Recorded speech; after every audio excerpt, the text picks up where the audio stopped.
Prepárense todos porque hoy les traigo una historia que los va a dejar a todos con la boca abierta.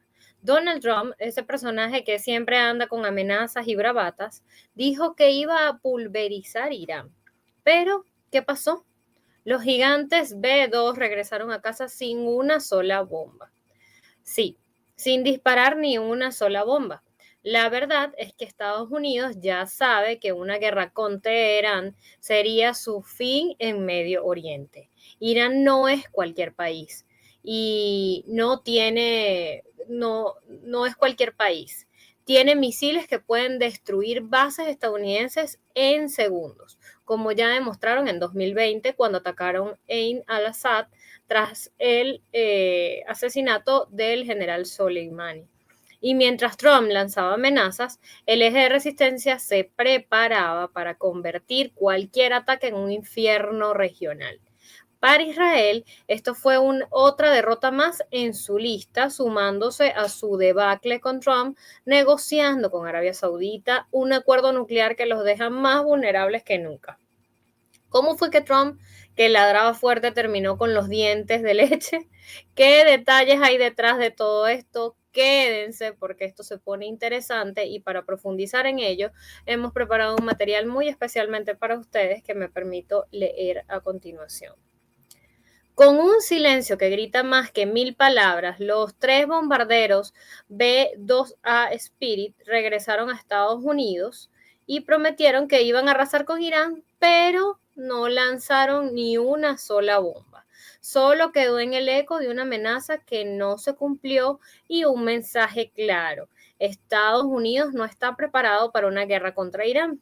La realidad se impone y la historia nos dice que no están en condiciones de enfrentarse a un adversario como Teherán en estos momentos. Desde los años 70, la base Diego García se ha consolidado como el centro neurálgico de las operaciones militares de Estados Unidos allí. Allí, en ese sitio, hay pistas para aviones pesados, puertos para barcos de guerra, centros de vigilancia y almacenamiento de armas de alta tecnología. Todo esto en un solo lugar, estratégicamente ubicado en el escenario que Trump imaginaba. ¿Y por qué eligieron esa base? Porque está lo suficientemente lejos de Irán y Yemen para que los drones y misiles enemigos, no los puedan alcanzar fácilmente. Esa distancia los protege, o eso pensaban. Antes ya la usaron para lanzar ataques sobre Afganistán e Irak con los B-2 y ahora quieren hacer o pretendían hacer lo mismo contra los puertos iraníes de Chabahar y Hask. Pero la historia no le salió. La verdad es que a veces hemos visto como en el contexto actual pareciera que Estados Unidos, Israel y tantos otros actores se terminan comiendo o terminan planificando en función de los cuentos que montan para la prensa occidental.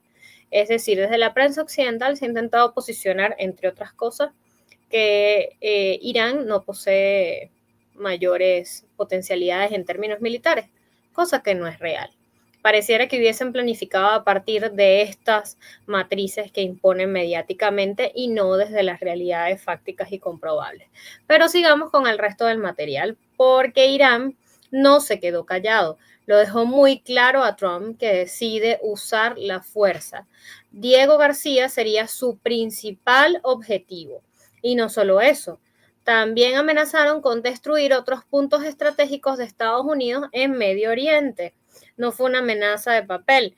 En 2020, en respuesta al asesinato del general Soleimani, lanzaron 15 misiles contra la base de Ain al-Assad en Irak. Y aquí va una realidad contundente. Si Trump cruzara esa línea roja, Irán podría perder puertos y otros objetivos clave, pero Estados Unidos arriesgaría su dominio total en la región, es decir, todo su control, toda su influencia.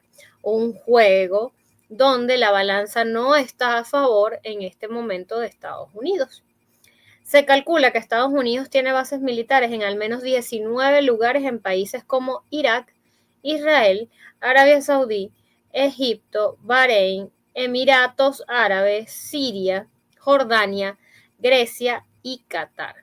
un despliegue enorme que busca mantener su hegemonía en Medio Oriente.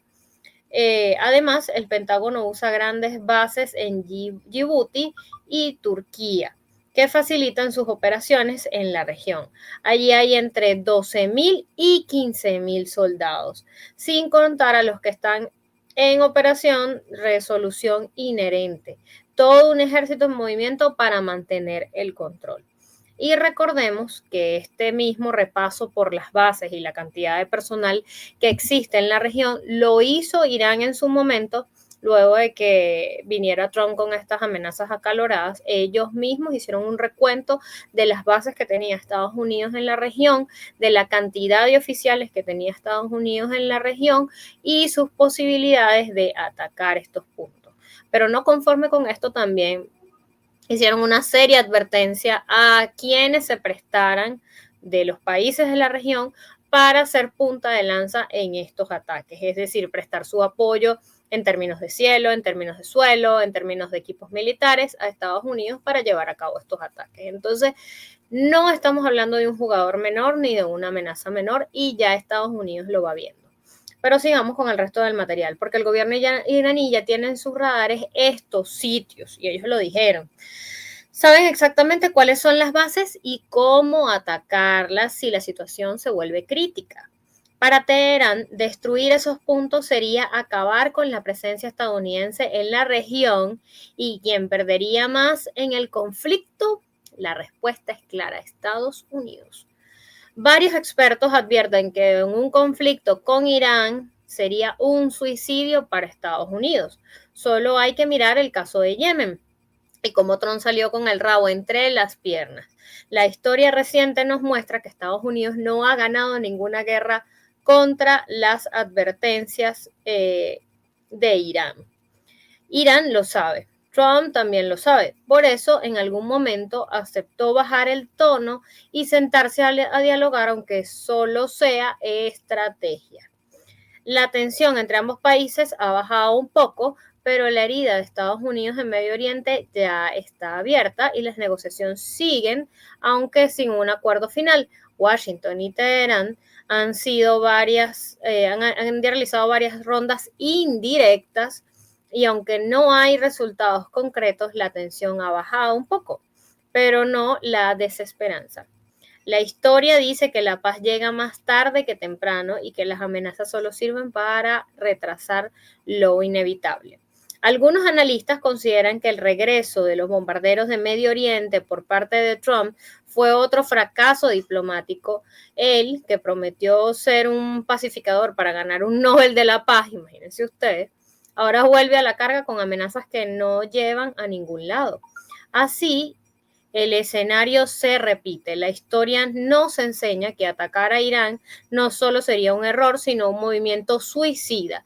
La resistencia de Teherán, Siria, Líbano, Irak, Afganistán y otros hace que una guerra total sea casi imposible. Desde Vietnam, pasando por Irak, hasta ahora Estados Unidos ha perdido todas esas guerras largas contra adversarios que no dejan vencer fácilmente. Irán lo sabe. Trump también lo sabe. Por eso, en algún momento aceptó la vía del diálogo. Hasta ahora las negociaciones siguen en marcha, no hay acuerdo, pero la tensión ha bajado. Sin embargo, la herida está abierta. Y es así, amigos míos, y tenemos que ir viendo cómo se van desarrollando estas negociaciones.